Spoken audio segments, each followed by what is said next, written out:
이집트 왕이 산파들을 불러들여 그들을 꾸짖었다.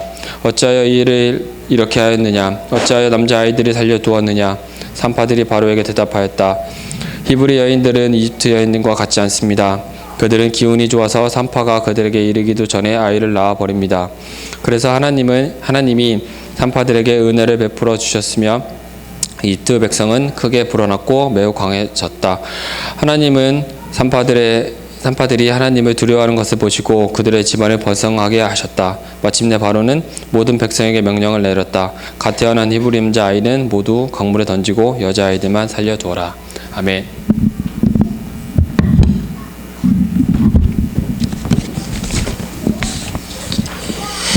네, 어떤 두려움은 사람을 파괴합니다. 그리고 죽음을 이제 가져오게 하는 두려움이 있습니다. 그러나 어떤 두려움은 사람을 살리고 또 번영케 하는 두려움이 있습니다. 앞에 두려움은 우리가 사람들을 두려워할 때 일어나는 일입니다. 사람들을 두려워할 때 그것은 누군가를 죽이게 되거나 혹은 억압하게 되거나 혹은 자신의 꿈과 희망을 죽여야만 하는 그런 두려움이죠. 이 두려움은 우리가 사람과 세상을 두려워할 때 생겨나는 두려움입니다. 그래서 이 두려움은 우리의 인생을 말라 비틀어지게 한다고 할 수 있습니다. 그러나 다른 두려움이 있습니다. 그 다른 두려움은 바로 하나님을 두려워하는 것입니다. 하나님을 두려워하는 사람들은 결국 생명과 번영의 삶을 선택합니다. 그들은 꿈을 위해 살고 소명을 따라 살고 자신의 인간됨을 결코 포기하지 않은 채로 사랑을 위해 사는 사람들입니다. 그들이 그러한 삶을 살아갈 수 있는 이유는 바로 하나님을 두려워하기 때문입니다. 오늘 우리 본문에 보면은 이제 세상과 사람을 두려워했던 한 왕이 나옵니다. 그리고 또 하나님을 두려워했던 산파들의 모습이 나타납니다. 하나님께서는 이 두 가지 모습을 출애굽기를 통해서 우리에게 보여주시는데 오늘 우리 이 설교를 통해서 우리는 과연 누구를 두려워하면서 살아가고 있는지, 무엇이 우리의 삶을 추동하고 있는지 그것들 한번 돌아보는 그런 시간이 되었으면 좋겠습니다. 출애굽기는 창세기의 연장선에 있습니다. 그래서 출애굽기를 딱 떼놓고 볼 수가 없습니다. 그래서 출애굽기는 하나님의 창조 명령, 하나님의 그 창조 명령이 어떻게 이스라엘 백성들의 그 내러티브를 통해서 성취되어 가고 있는가를 보여줍니다. 그래서 우리는 출애굽기를 이해하기 위해서는 출애굽기 그 1장 1절에 보면 그리고라는 접속사가 있거든요. 근데 한글 성경에는 다 빠져 있어요. 근데 그리고라는 이 단어가 굉장히 중요한데 이 접속사가 여기에 붙어 있습니다. 그래서 이제 그러면 이 출애굽기는 무엇의 연장입니까? 아담과 하와에게 하나님께서 명령하셨던 명령, 생육하고 번성하라, 땅에 충만하라, 땅을 정복하라고 하셨던 그 명령과 축복이 이어지는 이스라엘 백성들의 삶을 통해서 계속해서 이어져 가고 완성을 향해서 나아가는 그런 방향 속에서 이제 우리 출애굽기를 읽어야 합니다.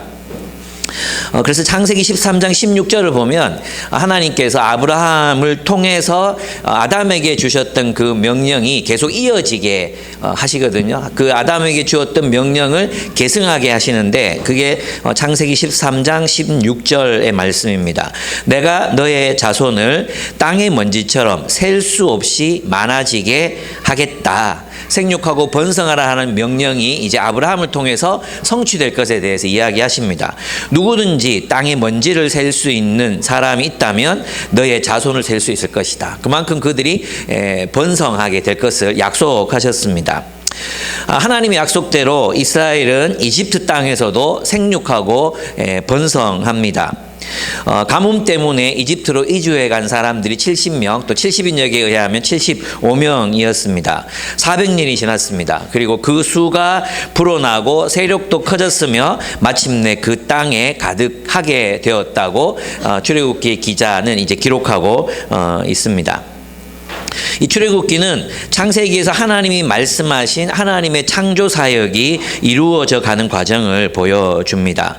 하나님 아담에게 생육하고 번성하라, 땅에 충만하라, 땅을 정복하라고 명령하셨고, 그 다음에 이 땅이 하나님을 떠나서 막 죄짓잖아요. 그래서 폭력과 학대와 이런 것들이 땅에 가득하게 되니까 하나님께서는 홍수로 그들을 쓸어버리시고 또 노아에게 새로운 언약을 주십니다. 근데 노아에게 주셨던 그 언약이 또 뭐냐 하면 생육하고 번성하여 땅에 충만하라고 이제 9장 2절에서 말씀하고 계십니다.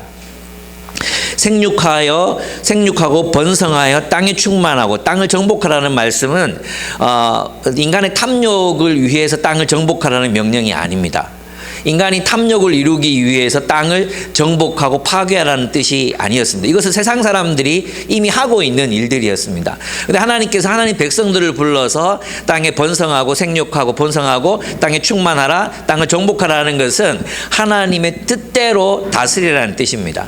하나님의 뜻대로 통치하라, 하나님의 뜻대로 다스려라. 그래서 이 명령을 우리는 왕의 소명, 왕적 소명이라고 하는 것입니다. 그래서 아담을 왕의 표상, 우리가 이 땅에서 왕노릇하리로다 하셨잖아요. 그 왕노릇이 뭐냐 하면 다른 사람들을 지배하고 억압하고 뭐 이용하는 게 아니라 하나님의 통치를 실현하는 자로서의 왕노릇을 의미하는 거죠. 네, 그렇습니다. 그래서 하나님의 뜻을 생육하고 번성하여 땅에 충만하고 땅을 정복하라는 이 말씀은 온 세상에 하나님의 뜻을 실현하라는 하나님의 명령입니다. 결국 온 세상은 하나님의 에덴 동산의 창조로부터 시작된 그 하나님의 창조 사역은 요한계시록에 가면 새 하늘과 새 땅의 새로운 창조로 이제 대단원의 막을 내리게 될 것입니다. 결국 온 세상은 모든 민족들과 열방은 하나님을 인정하고 하나님의 뜻은 온 세상에 실현될 것입니다. 단순히 기독교 문화가 아니라 온 세상에 하나님의 뜻은 실현될 것입니다. 학문과 경제와 정치와 문화와 예술과 문학과 이 모든 영역에서 하나님의 뜻은 실현될 것입니다. 온 인류의 문화는 그것을 향해서 나아가고 있는 중이라고 이제 출애굽기가 우리에게 가르친다는 거죠. 인간은 사탄의 거짓말을 신뢰했습니다. 그래서 자신의 주권을 사탄에게 넘겨버림으로 이 세상을 파괴하고 있습니다. 하나님은 아브라함을 부르셔서 하나님의 창조 계획을 이루어가고 계십니다. 하나님은 이스라엘을 이집트로 보내셔서 하나님의 백성으로 기르십니다. 하나님께서는 그들과 함께 온 세상에 하나님의 나라를 세워 가실 것입니다. 하나님이 세워 가실 나라의 특징이 무엇입니까? 네, 그것은 바로 생명의 나라라는 것입니다. 그것은 생명의 나라입니다. 하나님을 떠난 인간 온 세상을 어떤 세상으로 만들었습니까? 죽음이 지배하는 세계를 만들었습니다. 그렇죠. 우리 창세기에 아담과 하와가 타락하고 난 뒤에 일어나는 수많은 일들을 보면 온 세상이 죽음의 지배 아래 놓였다는 걸 알 수 있습니다. 폭력, 억압, 착취, 강한 자가 약자들을 착취하고 누르고 그 폭력을 행사합니다. 폭력적인 방식으로 사람들이 그것을 빼앗습니다. 온 세계가 그 폭력과 죽음의 세계 속으로 이끌려 들어가고 말았습니다. 그렇지만 하나님은 이스라엘을 이집트로 보내시고 하나님 백성으로 기르실 뿐만 아니라 하나님은 하나님의 백성들을 불러 하나님이 통치하시는 생명의 나라를 세워 가십니다. 아까 우리 노아에게 생육하고 번성하라, 땅에 충만하라 말씀하셨잖아요. 그게 이제 9장 앞부분에 나오는데 6절에서 7절을 제가 읽어드리면 이렇게 되어 있습니다. 사람은 하나님의 형상대로 지음을 받았으니 누구든지 사람을 죽인 자는 죽임을 당할 것이다. 너희는 생육하고 번성하며 땅에 편만하여 거기에서 번성하여라. 무슨 뜻입니까? 하나님이 이 세상에 세우고자 하시는 하나님의 나라는 사람을 하나님의 형상대로 존중하는 세계, 사람의 생명을 하나님의 형상, 하나님의 생명으로서 존중하는 그런 문화, 그 세계를 만들어 가시는 것이 하나님의 뜻이었다고 할 수 있습니다. 왜냐하면 하나님을 떠난 인간들은 사람의 생명을 존중하지 않고 살인하고 전쟁하고 폭력을 행사하고 지배하고 억압했잖아요. 그러나 하나님의 백성들은 그렇게 살면 안 되고 모든 사람을 하나님의 형상, 그죠? 이 하나님의 형상이란 말을 이집트나 고대 근동의 문화에서는 왕족들에게만 붙여진 말이었거든요. 왕의 형상. 그죠? 이 왕들은 신의 형상. 신들의 지배를 대신하는 존재들이었잖아요. 근데 성경은 뭐라고 말합니까? 모든 존재는 하나님의 형상이다. 그래서 우리가 다른 이들을 생각할 때 예수님의 황금률을 떠올릴 수밖에 없는 거죠. 대접받고자 하는 대로 대접하라. 왜냐하면 우리 모두는 하나님의 형상을 따라 지음받은 존재들이기 때문에 우리 모두 한 사람은 모두 다 귀하다. 너무너무 소중하다. 바로 그렇게 해서 그 생명을 존중하는 세계, 바로 그 하나님의 나라를 세상에 세워가라 말씀하셨습니다. 이것이 바로 내 이웃을 내 몸과 같이 사랑하라 하신 그 계명의 계명이라고 이야기할 수 있습니다.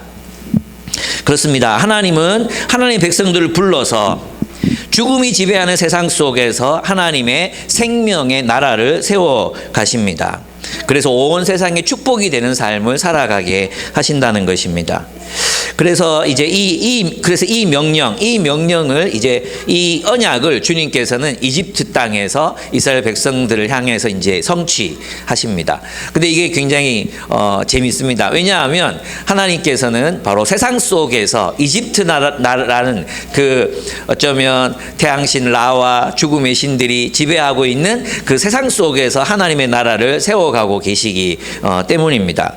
하나님은 이미 창세기에서 아브라함에게 이렇게 말씀하신 적이 있었습니다. 창세기 15장 13절에서 14절을 보시면 주님께서 아브라함에게 말씀하셨다. 너는 똑똑히 알고 있거라. 너의 자손이 다른 나라에서 나그네 살이를 하다가 마침내 종이 되어서 400년 동안 괴로움을 받을 것이다. 그러나 너의 자손을 종살이하게 한 그 나라를 내가 반드시 벌할 것이며 그 다음에 너의 자손이 재물을 많이 가지고 나올 것이다 라고 말씀하셨습니다. 그렇습니다. 그 이스라엘 백성들은 이제 그들의 역사, 그 고난받는 역사 속에서도 하나님의 언약이 어떻게 성취되는지를 보여주었던, 증거했던 민족이라고 할 수 있습니다. 톰 나이트는 이 세계가 완성되어가는 역사를 창조, 타락, 그리고 이스라엘, 메시아, 교회, 그리고 새 창조의 완성이라고 6막으로 이 세상의 이야기를 그린 적이 있습니다. 우리는 이 메타 내러티브 속에서 살아가는 사람들입니다. 포스트 모던한 세계 속에서는 사람들이 자신의 삶의 의미를 발견하기가 굉장히 어렵습니다. 그죠? 자신의 삶의 의미를 가지게 하는 이야기가 없기 때문입니다. 그래서 포스트 모던의 세계를 살아가는 사람들을 묶는 유일한 공통 분모는 탐욕입니다. 욕망을 성취시키는 삶이에요. 그래서 포스트 모던한 세계에서의 모든 사람들의 공통 분모는 뭐냐 하면 소비주의를 통해서 자신의 삶의 가치를 세우는 거죠. 그래서 그가 소유하고 있는 것들, 그가 가진 것들, 아이템들 또는 뭐 재산들, 이런 것들로 자신의 삶의 의미를 확인할 수밖에 없는 그런 시대를 우리는 살아가고 있습니다. 그러나 그리스도인들의 삶은 그것이 아니라 바로 하나님의 나라의 거대한 이야기, 수천 년 전부터 이어져 왔던 하나님께서 이 세상을 완성시켜 나가고 계시는 그 이야기 속에 우리가 들어 있습니다. 그 이야기를 사는 우리는 궁극적인 삶의 의미를 가질 수 있습니다. 우리는 바로 창조, 타락, 이스라엘, 메시아, 교회 새 창조의 완성으로 이어지는 하나님의 메타 내러티브 속에서 살고 있습니다. 그런데 이제 바로 이 이집트에서 살아가고 있는 이들은 하나님은 이스라엘을 이집트에서 받는 그 압제 가운데서도 그들과 함께 구원을 이루어 가시는 이야기를 우리는 이제 읽고 있는 거죠. 하나님은 이집트 안에서도 하나님의 역사를 이루어 가십니다. 이집트에 종살이하는 그 과정, 400년의 과정을 통해서도 하나님은 이스라엘을 버리지 않으시고 하나님의 약속을 따라 번성하게 하십니다. 그렇습니다. 그리고 그 구원은 하나님의 창조 사역의 완성을 향하고 있다고 할 수 있습니다. 그것은 다름이 아니라 하나님의 형상을 따라 지음받은 사람을 사랑하고 돌보는 공동체를 세우고 생명의 문화를 만들어가는 것이라고 할 수 있습니다. 근데 오늘날 우리 이제 한국 기독교의 모습을 보면 하나님의 창조가 하나님의 창조 계획, 사람을 지으시고 하나님이 우리를 창조하셨잖아요. 그 창조 계획이 완성돼서 하나님의 새 창조까지 가는 거라면 그리스도인의 삶은 굉장히 넓고 깊을 수밖에 없어요. 그런데 이게 이제 마틴 루터의 공이기도 하고 과이기도 한 게 뭐냐 하면 기독교 신학을 이신칭의 안에 다 집어넣은 거예요. 믿음으로 구원받는다. 그래서 믿음으로 구원받아서 내세의 천국에 들어간다. 이 구원론이 기독교 신학을 다 지배해버리게 된 거죠. 그래서 기독교인의 삶 이러면은 십자가 앞에서 자신의 죄를 슬퍼하며 울고 있고 그런 자신을 구원한 하나님의 은혜에 감사하는 것 외에는 이 세상을 살아갈 삶의 윤리를 갖추지 못한 거죠. 이해되십니까? 그러다 보니 그저 신앙 좋은 그리스도인 그러면 우는 그리스도인, 하나님의 은혜에 감동하는 그리스도인, 나 같은 죄인을 구원하신 하나님의 은혜에 감동하지만 실제로는 하나님이 창조하신 이 넓고 광대한 세계를 살아갈 만한 신학을 우리가 갖지 못했다는 거예요. 있어요. 있는데 우리가 이 구원론에 사로잡혀서 있잖아요. 이신칭의에 사로잡히다 보니까 우리가 온 세계를 살아갈 신학을 미처 갖추지 못한 채 이제 1000년이 지나온 게 된 것입니다. 그런데 하나님의 계획은 무엇입니까? 하나님의 창조를 하나님께서 아담에게 주신 명령이면 생육하고 번성하라, 땅에 충만하라, 땅을 정복하라. 그죠? 하나님의 뜻대로 정복하라는 이 명령이 끝까지 주님 다시 오실 때까지 이루어져 가야 되잖아요. 근데 우리는 뭐 하고 있습니까? 십자가 앞에서 울고만 있는 거죠. 이게 우리의 신학이 되어버린 거예요. 예. 그런데 사실 우리가 십자가와 부활의 이 신학을 제대로만 이해한다면 십자가는 옛 세상에 대한 하나님의 심판이요, 부활은 새로운 세계에 대한 하나님의 창조, 새 창조의 계획이었다는 것을 알 수 있습니다. 그것은 우리의 넓고 풍요로운 삶을 의미한다는 것입니다.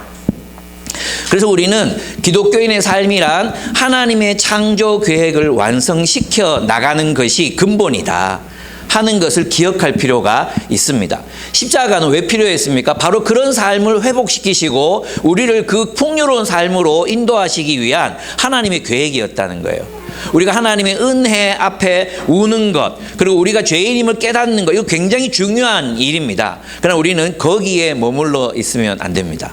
우리의 삶은 온 창조, 하나님이 이 세계를 하나님의 뜻대로 통치하시고 창조하시고 완성해 나가시는 그 삶에 연결되어 있어야 합니다. 이제 금요일 날 오이석 교수님이 평신도 실천신학연구회, 제가 하는 줄 아는데 저는 장소만 빌려준 거고요.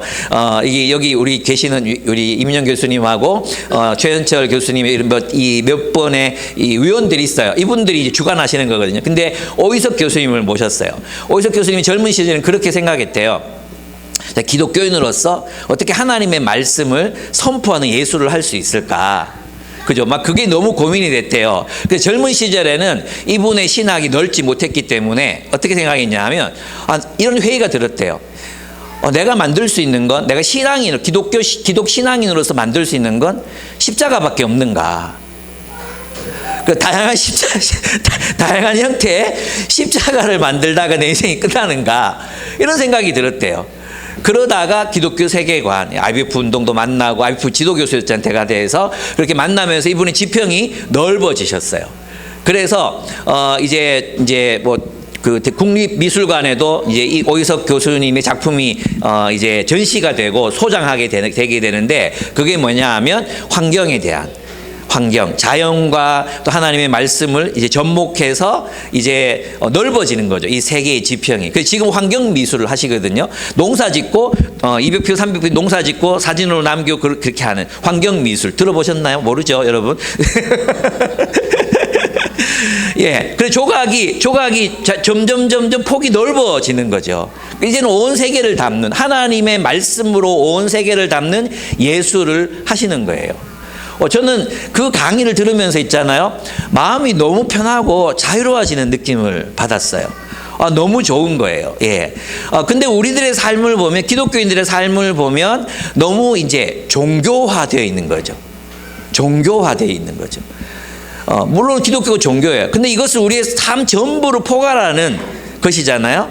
다시 우리는 하나님의 창조 계획이 나를 통해서 어떻게 실현되는 그 창조 계획이 뭡니까? 결국은 생명을 존중하고 생명을 사랑하고 생명의 문화를 일으키는 모습, 그 삶으로 우리의 삶이 나아가야 된다는 거예요.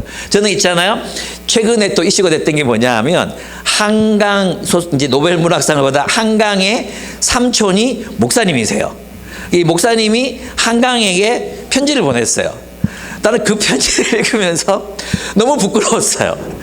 이 한강의 소설이 담고 있는 그 폭력에 대한 반대와 생명에 대한 어떤 생각들, 이런 것들을 전혀 읽어내지 못한 채 단순히 그 안에 있는 뭐 형부와의 불륜 이런 것들만, 그것도 다 상징하는 의미들이 있는데 그 의미는 다 상실되고 네가 이런 하나님으로부터 멀어진 문학을 하게 된 것이 가슴이 아프다.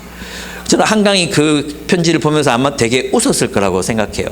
너무 마음이 슬프죠. 왜 우리 기독교인들의 모습이 이렇게 편협하고 좁아지게 됐을까요? 하나님의 창조 신학을 버렸기 때문입니다. 하나님의 창조 신학을 버리고 구속, 거기에만 근데 사실 구속이라는 건 창조의 회복이자 완성이잖아요. 근데 이것을 우리가 잃어버린 채로 그저 십자가 앞에 울기만 하면 좋은 신앙인으로 평가받는 그런 신학을 우리가 그동안 가르쳐 왔기 때문에 그렇다는 겁니다. 그래서 이제는 다시 복귀해야 되는 거죠. 하나님이 다시 창세기로 돌아가서 하나님이 왜 우리를 출애굽시켰나?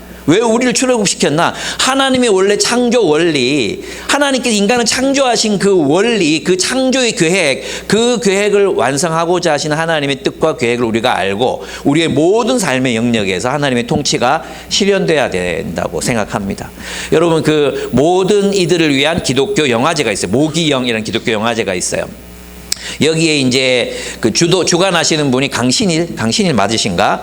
제가 성함은 정확하게 모르겠는데 그 영화 배우 강신일 배우가 있잖아요. 주로 뭐 그 형사 반장으로 나오시고 책임감 있고 성실하고 의리 있는 모습으로 자주 나타나시는 분 계세요. 이분이 이제 집행위원장이시거든요. 근데 이분이 이제 얘기를 하면서 두 가지를 얘기했는데 우리는 두 가지를 싸운다. 첫째는 뭐냐 하면 우리 기독교 내부에 있는 사람들 설득해야 된다. 왜냐하면 여기에 예수님 이야기, 선교 이야기 이런 게 없는 영화들이 많아요. 기독교인들이 만들었지만 또 기독교인이 아닌 사람들이 기독교적 가치를 따라 만든 영화들을 상영하거든요. 적자 보면서 해요. 적자 보면서. 예, 우리한테도 후원 요청이 왔는데 제가 참 우리 교회 하나님 돈 좀 많이 주시면 좋겠는데 왜 예, 보내기가 어려운 거예요. 그래서 이제 좀 잠시 기다려 달라고 얘기해서 지난번에는 한번 우리가 모금해서 보냈잖아요. 근데 여기서 뭘 하느냐 하면 많은 분들이 반대하는 거예요. 반대. 이게 무슨 기독교 영화냐. 거기 보면 인권에 대한 문제, 환경에 대한 문제, 폭력에 대한 문제, 또 전쟁에 대한 반대 이런 것들을 다루는 영화들을 상영하는데도 이게 무슨 기독교 영화냐고 하지 말라고 막 반대하는 사람들이 생기는 거죠. 기독교인들이. 왜 우리가 이렇게 좁아 터지게 되었을까요? 우리는 정말 하나님이 창조하신 이 넓은 세계를 살아가는 사람들인데, 그죠? 예, 우리의 삶도 마찬가지입니다. 그래서 여러분의 삶 속에서 여러분의 학교 생활, 여러분의 직장 생활, 또 여러분의 취미 생활, 여러분들이 글을 쓰고 그림을 그리고 음악을 만들고 이 모든 활동들, 건축을 하고 이 모든 활동들이 하나님의 통치를 실현하는, 하나님이 말씀하신 생명을 존중하고 생명을 살리는 그런 하나님을 두려워하기 때문에 일으키는 문화들, 그래서 폭력에 반대하는 영화를 만들고, 그죠? 예, 또 압제를 고발하는 그런 문학을 쓰고, 마치 윤동주가 살아있는 모든 것을 사랑하리라 이야기했던 그 시를 쓰는 사람들이 바로 그리스도인인데, 왜 우리의 삶이 이렇게 좁아져서 뭘 반대해야 기독교인이고 뭘 박멸해야 기독교인이고 왜 이런 모습으로 변했습니까? 여러분, 우리는 그렇게 살지 맙시다. 정말 여러분들은 멋지게 사셨으면 좋겠어요. 세상 사람들이 봐도 와, 기독교인들 진짜 저거 멋지다. 나도 한번 알아보고 싶다. 요즘 3프로 TV에서 이제 김학철 교수님이 했던 대담이 굉장히 유행이라고 얘기했잖아요. 한번 보십시오. 거기 기독교 어떻게 변증하는가. 그 넌크리스찬들이 들어도 이거 정말 멋진 이야기인데 라고 모두가 공감하면서 그 얘기를 듣고, 그게 복음이었거든요, 원래. 근데 이 사람에 대해서 또 막 사람들이 막 또 이 주로 반대하는 사람 다 기독교인이에요, 기독교인. 뭘 복음을 또 그런 식으로 설명하냐? 그러면 또 막 반대. 참 미치겠어요, 진짜. 왜 이렇게 됐는지. 그래서 우리 여러분, 우리가 정말 열심히 성경 공부하고 주변 사람들한테 알리고 해야 됩니다. 예, 우리는 원래 이 출애굽기의 이 구원의 역사조차도 하나님의 창조 계획을 완성하는 쪽으로 가지, 이게 여기서 포기될 이유가 없잖아요. 창세기가 출애굽기에서 포기될 이유가 없잖아요. 그 완성을 향해서 나아가는 거라고 생각했다는 거죠. 그 사례가 오늘 본문에 나오는 그 산파들의 삶이라고 할 수 있습니다. 어쨌든 그렇습니다. 그런데 이제 그 요셉을 알지 못한 새 왕이 등장합니다. 이 왕의 이름이 안 나타나요. 그런데 있잖아요, 모세라든지 부하와 시프라라든지 이 사람들 이름 나타나죠. 왜 그렇게 했겠어요? 바로 이름을 안 중요한 거예요. 이게 굉장히 중요한 거예요. 그렇죠? 바로 이름은 안 중요해요. 누가 중요해요? 하나님 나라의 역사에서는 무명의 사람, 우리는 무명, 일반 역사에서는 어떻게 돼요? 무명이잖아요. 부하 시프라 이런 이름을 왜 적겠어요? 하나님 나라 역사에서는 바로보다 이 두 여인의 이름이 더 높은 거죠. 더 중요한 거예요. 그래서 하나님 나라 역사에서 바로 이름을 일부러 적지 않고 다른 이들의 이름을, 모세라든지 이런 이름을 적는 것입니다. 굉장히 중요하다고 할 수 있습니다. 그는 요셉을 알지 못하는 새 왕이었습니다. 그의 정치를 보면 죽음의 정치라고 할 수 있습니다. 그는 상생이 아니라 적을 만들고 세력의 힘을 모읍니다. 두려움을 이용합니다. 두려움을 이용해서 적을 만들고 박멸해야 된다고, 그들을 억압하고 눌러야 된다고, 그런 정치를 시행합니다. 그게 바로 죽음의 정치라고 할 수 있습니다. 오늘날 현대 정치가 다 이런 방향으로 나아가고 있다는 게, 또 한국과 미국 특별히 이런 정치가 막 다 상대방을 죽여야지 되는 그런 정치로 나아가고 있다는 것. 사실 있잖아요, 진짜 뭐 좌파든 우파든 뭐 한쪽이 다 죽어야 끝날 것 같은 그런 싸움 속에 우리가 들어 있습니다. 이런 정치를 실현하고자 하는 정치인들에게 화가 있을 거라고 저는 생각합니다. 왜 국민들을 이런 식으로 분열시켜 놓습니까? 이 바로가 했던 일이 바로 그것이었습니다. 그가 백성에게 이르되 이 백성 이스라엘 자손이 우리보다 많고 강하도다. 사실은 그동안 잘 살아왔어요. 잘 살아왔어요. 요셉의 후손들이 다 죽기까지 거의 100년이 넘게 걸렸잖아요. 그죠? 생각해보면 요셉이 10살 살았고 그의 자녀들도 있고 손자들도 있잖아요. 근데 그들이 다 죽기까지니까 거의 막 100년, 150년 정도의 시간 동안 잘 살아왔어요. 근데 요셉을 모르는 사람이 이제 힉소스가 물러가고 이집트족이 다시 이제 왕권을 차지했을지 모르겠어요. 어쨌든 그렇게 이제 정권이 뒤집혔는데 상생할 것을 꿈꾸지 못해요. 함께 살아갈 삶에 대해서 상상력이 없어요. 저들이 죽어야 자신들이 산다고 생각해요. 그들이 죽어야, 아직까지 어떤 적대적인 행위를 하고 있는 것도 아니에요. 그런데 두려움 때문에 그들을 다 억압하고 생산, 즉 죽음, 그들의 자녀들이 더 이상 번식하면 안 된다, 우리보다 강하면 안 된다라는 죽음의 정치를 시행하게 됩니다. 이걸 개역개정으로 읽어보면 더 뚜렷하게 이 본문이 드러나는데요. 그가 그 백성에게 이르되 이 백성 이스라엘 자손이 우리보다 많고 강하도다. 예, 이거는 이제 왕의 표현이거든요. 그 두려움을 자극하는 거죠. 두려움. 사람들이 두려움. 큰일 났다 이거. 이 전라도 사람들이 이거 우리보다 많아지면 경상도 이거 큰일 난다. 이런 거죠. 이런 생각이죠. 자, 우리가 그들에게 대하여 지혜롭게 하자. 두렵건대. 개역개정에는 이 말이 탁 들어가 있어요.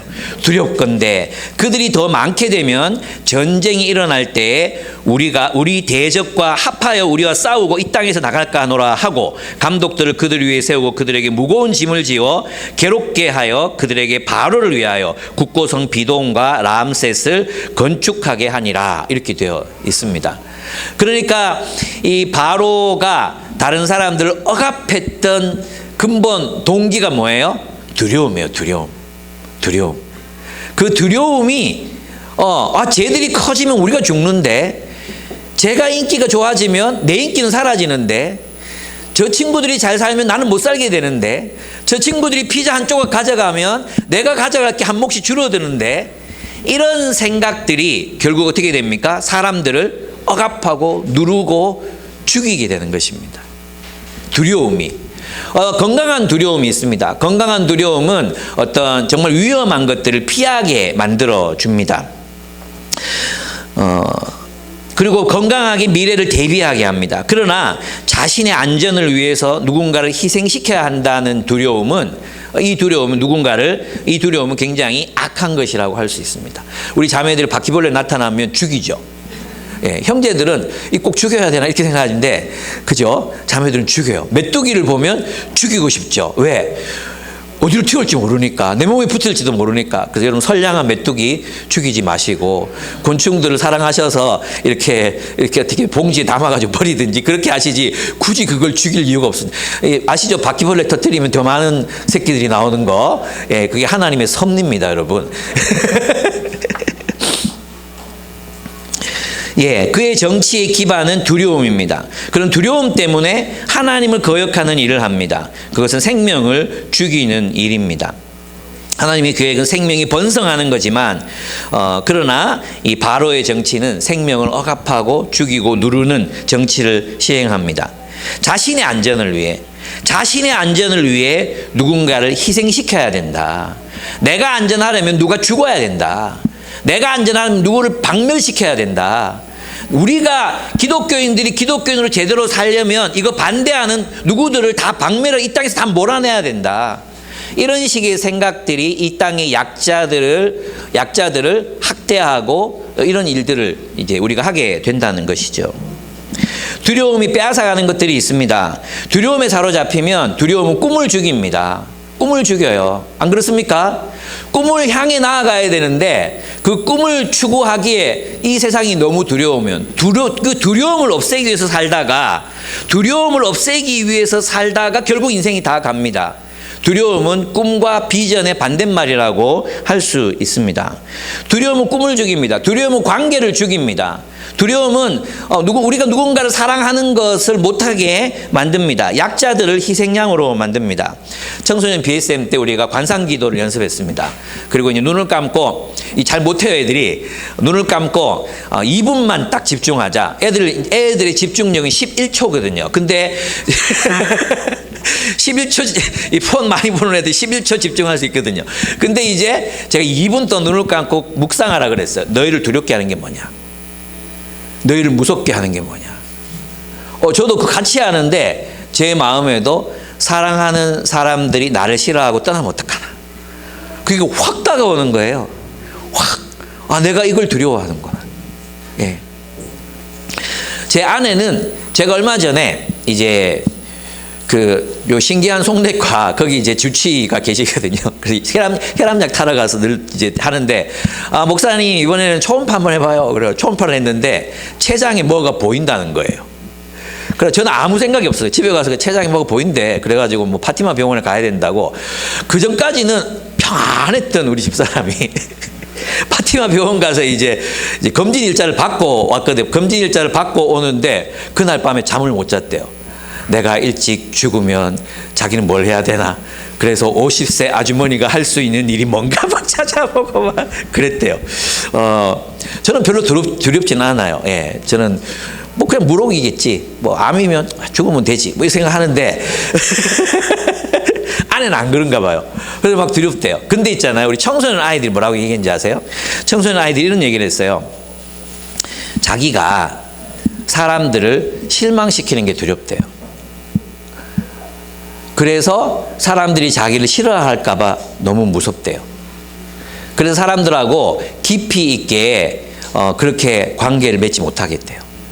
예. 그리고 한번 이렇게 누군가와 친밀해졌다가 그 사람이 자기 모습을 보고 떠나는 걸 보면서 더 이상 마음을 주지 않기로 결정했대요. 이게 다 다른 사람들 얘기예요. 애들이 굉장히 깊이 있게 묵상했죠. 또 어떤 친구는 이렇게 말했어요. 자신은 사람들의 사랑을 잃어버리는 것이 두렵대요. 그래서 사랑하고 싶지 않다는 거예요. 언젠가 그 사람이 나를 사랑하지 않으면 그 두려움을 그것을 내가 어떻게 감당할지 모르겠다. 그래서 막 장난치고 일부러 진심을 얘기하지 않고 일부러 좀 친해졌다 싶으면 마음을 닫고 딴 데로 간대요. 예. 그게 우리 청소년들의 마음이었어요. 어떤 친구는 자신의 낮은 자존감 때문에 사람들이 자신을 정말로 사랑하는지 사랑하지 않는지가 늘 의심스럽대요. 그리고 그 진짜 마음을 확인하는 게 너무 두렵대요. 진짜 마음. 저 사람이 나를 좋아하는 것 같아. 진짜 그 마음이 너무 차라리 모르는 게 낫기 때문에 물어보지 않는데요. 중2짜리들, 초등학교 6학년들이 이런 고백을 하더라고요. 어른들의 그 두려움과 참 다르지 않다는 생각이 들었어요. 예.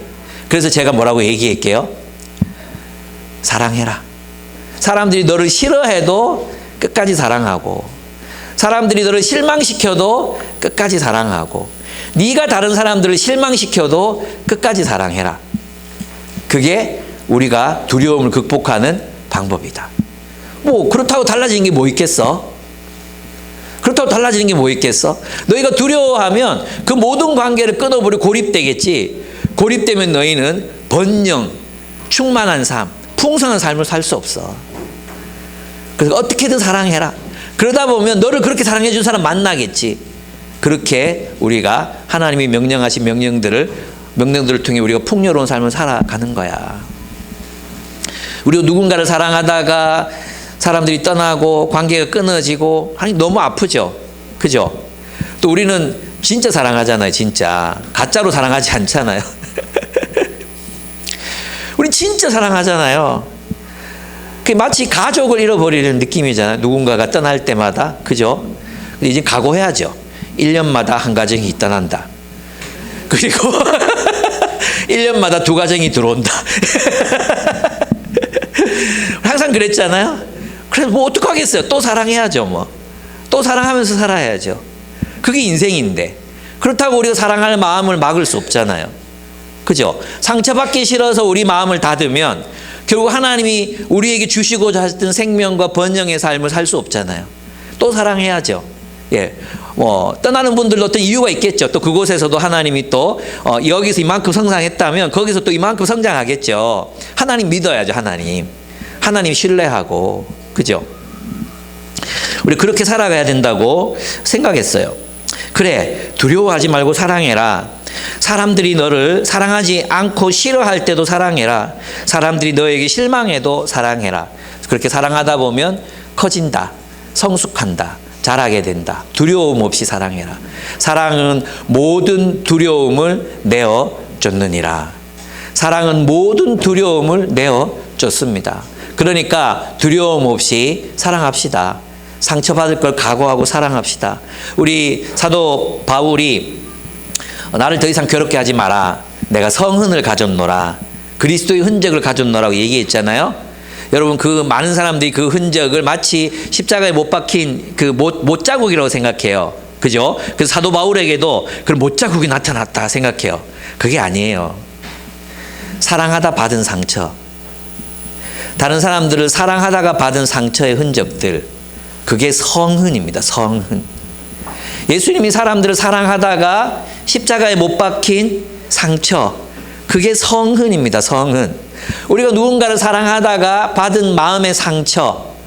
그것이 성흔이에요. 성흔. 내가 그리스도의 흔적을 가졌노라. 여러분, 이 흔적을 가지고 계십니까? 이 흔적을 갖지 않으려면 사랑하지 않으면 됩니다. 이 흔적을 갖지 않으려면, 이 상처를 받고 싶지 않으려거든 마음을 닫으면 됩니다.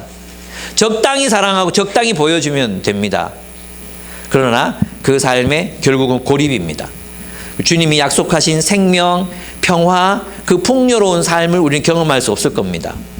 여러분, 우리 함께 이 상처, 사랑하다 남겨진 상처, 그것을 서로에게 내 안을 봐, 내 가슴을 봐. 내가 이렇게 멍들었다니까? 이 흉터들이 보이니? 이건 누구를 사랑하다가 받은 상처고, 이건 누구를 사랑하다가 받은 상처야, 흉터야. 그 성운으로 가지시는 여러분들이 되시기를 축복합니다. 자기를 지키느라 누구를 죽이는 것보다, 자기를 보호하느라 누구를 희생시키는 것보다 오히려 여러분이 상처받는 게 더 낫습니다. 그렇습니다. 오늘날 우리들의 정치를 보면 서로 죽여야 끝이 날 것 같습니다. 크리스찬들도 원수를 사랑하기보다 원수를 죽여서 자신들이 살고자 하는 죽음의 문화에 굴복하고 있습니다. 참 웃기는 게 있잖아요. 12.7 집회가 있었잖아요. 동성애 반대 집회가 있었어요. 동성애를 반대하려고 했잖아요. 근데 동성애 반대 집회 후에 동성애를 찬성하는 사람이 원래는 38%밖에 안 됐어요. 근데 몇 프로로 늘어난지 아십니까? 49%로 늘어났어요. 예, 우리가 기대했던 결과와는 정반대의 결과가 나타나는 거예요. 한번 얘기했죠. 서울대에서 동성애자들이 총학생회장 후보로 나왔다고. 근데 기독교인들이 하도 반대해가지고 이 사람들이 서울대 초유에 투표율도 30%도 안 되고 그랬던 학교예요. 40%도 안 되고 그랬던 학교예요. 근데 투표율 80%로 얘들이 당선됐어요.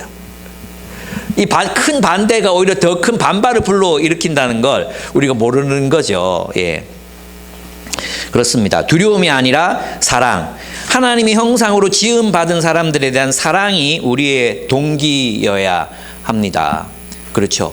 그래서 그들이 동성 커플들이 받는 실제적인 차별들이 있거든요. 의료보험적인 차별들이 그동안 있어 왔거든요. 근데 우리 사회가 그것에 대해서 이제 일반 사회가 그걸 해주기로 했잖아요. 그랬으면 저는 내가 볼 때는 기독교인들이 이거 해줘야 된다고 우리가 막 얘기하고 이분들도 살아야지 그렇게 얘기했다면 훨씬 우리가 더 많은 지지를 받고 우리가 생각하는 것들이 이 사람도 동성애를 반대하면서 동성애자는 진짜 사랑하는구나 라고 생각했을 거라고 저는 생각해요. 제가 이제 이번에 이 울산에서 프로페짜에 하시는 분들이 계시거든요. 이분들하고 대구에 있는 우리하고 같이 이제 박용호 목사님을 만나러 갔어요. 그래 만나서 어떤 얘기들을 이렇게 나누는데 그 울산에 있는 울산병원에서 근무하는 원목이 계셨어요. 그래서 저는 이제 당연히 기독교 병원인 줄 알았죠. 근데 이제 여기 설립자와 원장님이 불교 신자래요. 불교 신자인데 아니 불교 병원에서 어떻게 기독교 목사가 원목이 됐냐고. 그럼 거기에 불교 뭐 스님도 와서 그 활동을 하냐? 없대요. 자기가 유일하대요. 어떻게 되냐 하면 이분들이 이제 교회를 개척하다가 병원에 있는 죽어가는 사람들을 위해서 목회를 해야 되겠다. 그래서 들어가서 병실마다 다니면서 안부 전하고 기도해드리고 복음 전하는 이런 사역을 했어요. 근데 이제 이거 계속 하다 보니까 뭐 이게 원래 요새 출입증에서 들어가잖아요. 그래가지고 이렇게 하는 게 좀 눈치가 보이는 거야. 그래서 이분이 병원 측에 찾아가가지고 내가 이 환자들 돌볼 테니까 나를 원목으로 뽑아라. 그래가지고 이제 이분들이 의논해 보겠다 그러더래요. 안 될 줄 알았대요. 안 될 줄 알았는데 몇 주 뒤에 출입증이 나왔는데 울산 병원 원목 누구 그리고 몇 주 뒤에 또 부르더니 사무실을 주더래요. 사무실을 주고 강당에서 예배드리라 그러더래요. 그래가지고 거기에서 불교 신자가 운영하는 병원인데 거기에서 지금 기독교 사역을 하는 거죠. 예. 만약에 있잖아요. 이분이 두려움에 사로잡혀 있었다면 내가 사람들 눈치도 보이고 의사들도 뭐 못 본 척하고 막 그럴 거 아니에요. 그럴 때 마음이 위축됐다면 그분은 꿈을 이루지 못했을 거예요. 그죠? 근데 찾아가서 내 원목 시켜달라고. 그러면 내 원목되고 난 이후로부터 병원 매출이 늘 거다. 근데 진짜 는 거예요. 그 이후로부터 기하급수적으로 병원 매출이 늘어가지고 사람들이 너무 좋아한대요. 그리고 심지어는 지금은 병원에서 어떤 걸 하느냐 하면 의료윤리위원회가 있는데 신약을 개발하거나 이럴 때 이거 해도 되는지를 심의하는 그런 기구가 있대요. 근데 이 기구에는 의사, 간호사, 그 다음에 외부인이 들어가는데 목사님이 여기 들어간 거예요. 그전에는 의사들을 만날 수가 없었대요. 근데 여기 들어가니까 의사들이 자신을 보는 눈이 달라지는 거죠. 그래서 그곳에서 자유롭게 이제 사역하시는데 호스피스 이제 돌아가시기 얼마 남지 않은 분들에게는 처음에는 이제 건강하십시오 이렇게 기도해 주지만 나중에는 이분들한테 그동안 지은 죄를 하나님 앞에 고하라 하시고 복음 전하고 예수님께서 당신 구원하실 거라고 이래서 사람들 구원하고 있는 이런 일들을 지금 하고 계시다고 얘기를 들었어요. 만약 우리가 어떤 비전이나 우리가 어떤 목적, 소명에 사로잡히면 이런 일을 할 수 있지만 두려우면 저도 이제 만약에 어떤 뭐 불교 할 수 있을까? 두려움은 우리의 모든 꿈과 희망과 비전을 죽이는 역할을 합니다. 그런데 우리가 무엇에 사로잡혀야 합니까? 꿈에 사로잡히는 꿈. 하나님이 우리에게 주신 꿈, 소명에 사로잡힐 때 그것을 이 땅에 생명을 살리는 일을 하고자 할 때 그때 우리에게 길이 열리고 하나님께서 그 길을 열어가시고 성취하게 하시는 것을 우리는 경험할 수 있을 거라고 믿습니다. 아마도 많은 우리 형제 자매들이 이러한 일들을 경험하고 또 체험하고 살아가고 있다고 생각합니다. 그렇습니다. 이제 마지막 단락인데 15절에서 22절을 보면은 이제 이 산파들의 이야기가 나옵니다. 그들은 생명의 저항, 죽음의 문화 속에서 생명을 위한 저항을 합니다. 하나님은 이스라엘 자손들을 번성하게 하시자 이제 바로는 히브리 산파들을 부릅니다. 비밀 얘기를 하고 싶었던 거죠. 그래서 이제 두 사람을 부르는데 부하와 시프라라는 이 산파를 불러요. 근데 이들은 아마 이제 히브리 산파들의 어떤 조합들이 있었을 거 아니에요. 그 대표자들이었다고 보면 될 것 같아요. 이 두 사람이 모든 히브리 산파를 다 받을 수가 없잖아요. 그러니까 아마도 그 전체 산파들을 관리하는 입장이 아니었을까. 그 대표자로 바로에게 불려가는 거죠.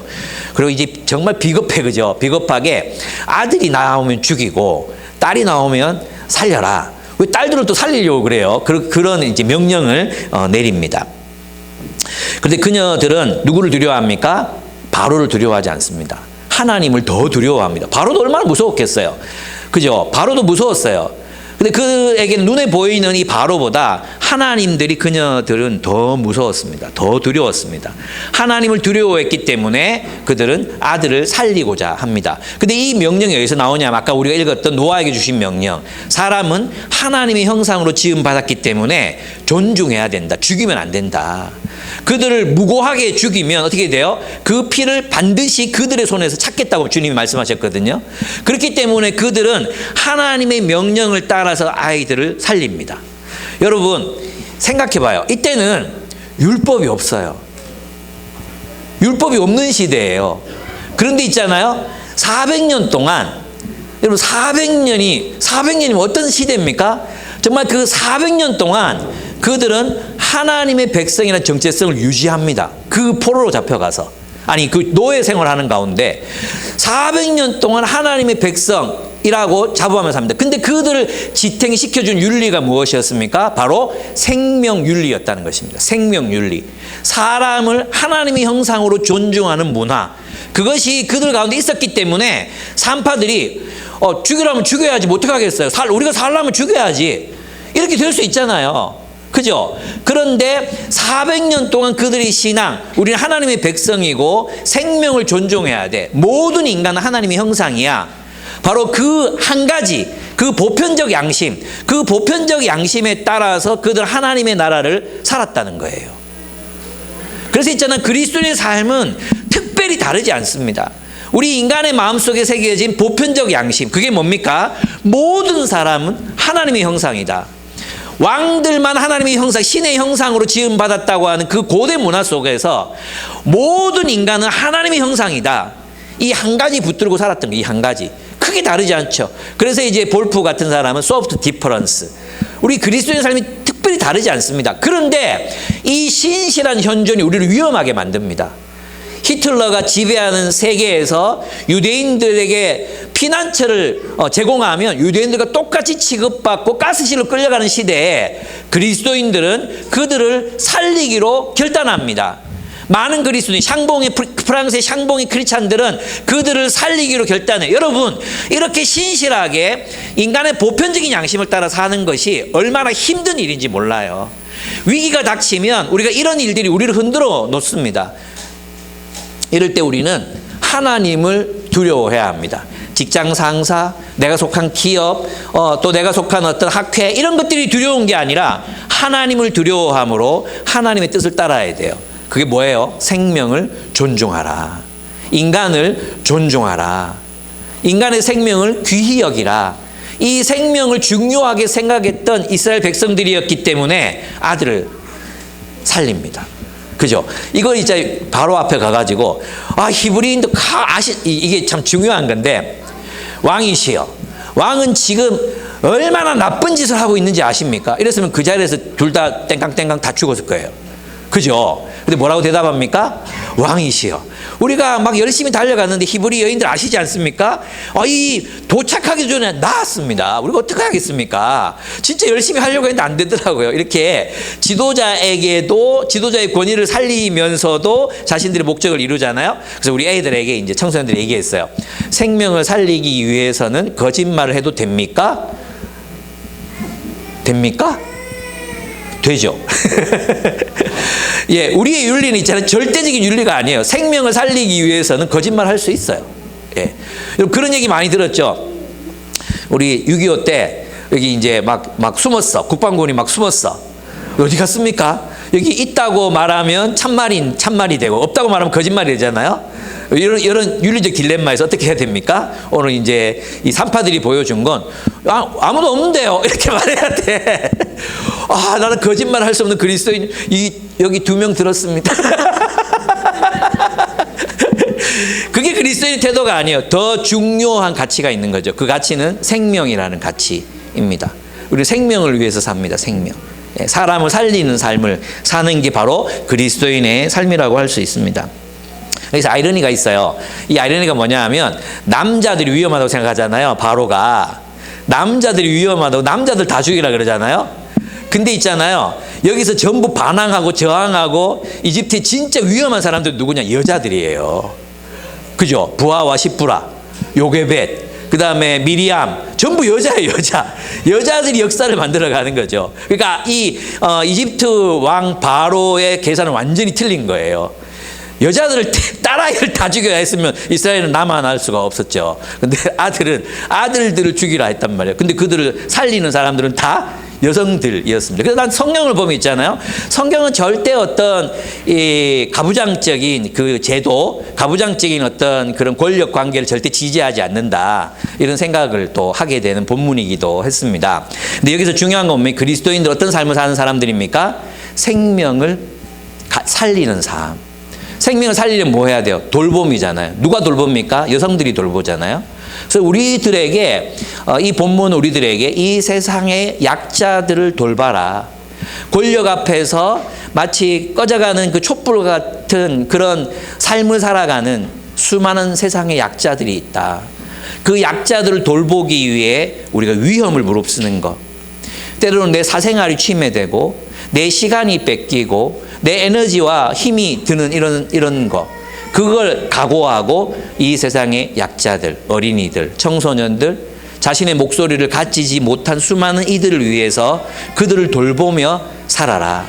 그래서 우리가 멘토링에도 참여하고 주변의 약자들 돌보고 섬기기 위해서 이주민들, 나그네들 돌봐야 되는 이유가 거기에 있습니다. 독거노인이 있다면 찾아가서 말벗 해주고 또 외국에서 온 분들이 있다면 이거 잘하는 분들이 계시잖아요. 우리 안에. 이런 분들 만나서 이야기하고 친구가 되어주고 이런 역할들이 우리가 해야 되는 일입니다.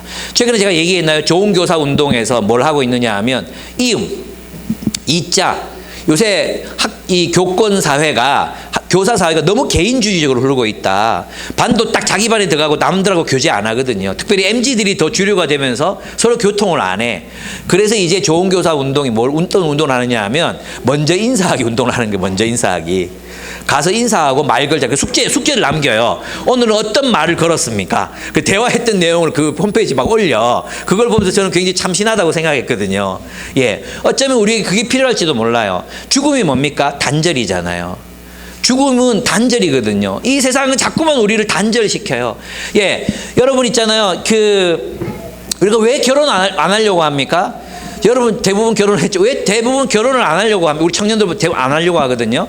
왜냐하면 이런 세상에서 결혼해서 잘 살 수 있을지 확신이 첫째 없고 두 번째는 이런 세상에서 애 낳아가지고 잘 기를 자신이 없는 거예요. 그래 또 자기를 보니까 애 낳아도 잘 기를 인물이 못 되니까 아예 포기하자 이렇게 결혼을 안 하려고 그래. 근데 그게 뭐예요? 이 청년들을 향해서 자꾸만 우리는 교회에서는 이 결혼 안 하는 거 죄다, 이 죄인 놈들아 자꾸 독신들 향해서 그렇게 얘기한단 말이에요. 근데 결혼 안 할 수밖에 없는 사회 구조에 대해서 아무런 얘기를 안 하잖아요. 그죠? 그렇다고 청년들에게 책임이 없는 건 아니에요. 우리가 막 영끌, 이거 이제 막 이렇게 저축해가지고는 우리가 어떻게 노후를 준비할 수 없으니 어떻게 부동산 하나 제대로 가지자. 이 영끌, 영혼까지 끌어모아가지고 막 주택에 투자한단 말이에요. 그 결과 한 달에 100만 원씩 막 이렇게 월부 내면서 사니까 어떻게 시간을 낼 수가 없는 거죠. 투잡, 쓰리잡 해야 되고 남녀가 같이 벌어야 되고 이것이 바로 죽음의 문화입니다. 우리는 이런 문화에 대적해야 됩니다. 대적해야 돼요. 세상 사람들이 사는 것처럼 살지 않아야 합니다. 어떻게 살아야 되겠습니까? 예, 고민해 보세요. 어쨌든 영끌하는 거 이런 거 하나님 원하시는 뜻이 아닙니다. 우리는 이 세계의 죽음의 문화에 저항해야 합니다. 누군가의 멘토가 되고 친구가 되고 자녀가 되어 주어야 한다는 것입니다. 그렇습니다. 우리는 이 살아있는 모든 것을 사랑하기 위해 모든 종류의 폭력에 반대하며 사람을 이간질하고 원수로 만드는 진영 문화에 저항해야 합니다. 우리의 모든 인생을 갈아넣게 만드는 그런 경제 논리에도 저항해야 합니다. 그리고 생명, 살아있는 모든 것을 사랑하고 돌보는 인생을 살기 시작해야 합니다. 그것이 그리스도인의 삶입니다. 그것이 하나님의 창조 명령에 포함되어 있는 명령이라고 할 수 있습니다. 여러분은 누구를 살아있게 만들기 위해서 돌보고 계십니까? 누구를 돌보고 계십니까? 누구의 생명을 돌보고 계십니까? 여러분의 자녀, 여러분의 가족을 넘어선 누군가를 돌보고 계십니까? 주님께서는 우리가 그들을 이 세상의 약자들 향해 나아가 그들을 돌보라. 그들의 생명을 존중하라. 그래서 그들 가운데 이런 세상 사느니 죽는 게 낫겠다. 자살을 결심하는 사람이 없는 세상.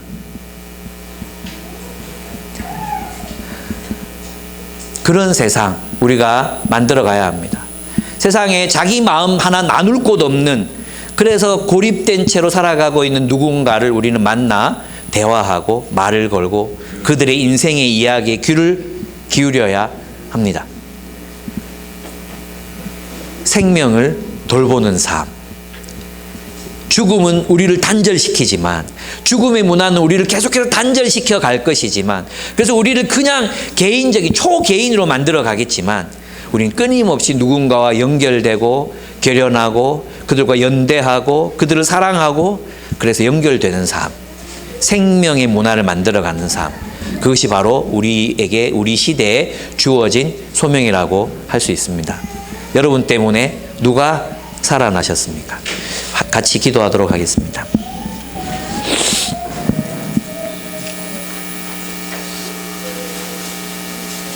함께 오늘 본문 말씀 기억하시면서 하나님께서 여러분 마음에 부딪히게 하신 부분들을 가지고 잠시 한 1, 2분 정도 기도하도록 하겠습니다. 기도하시겠습니다.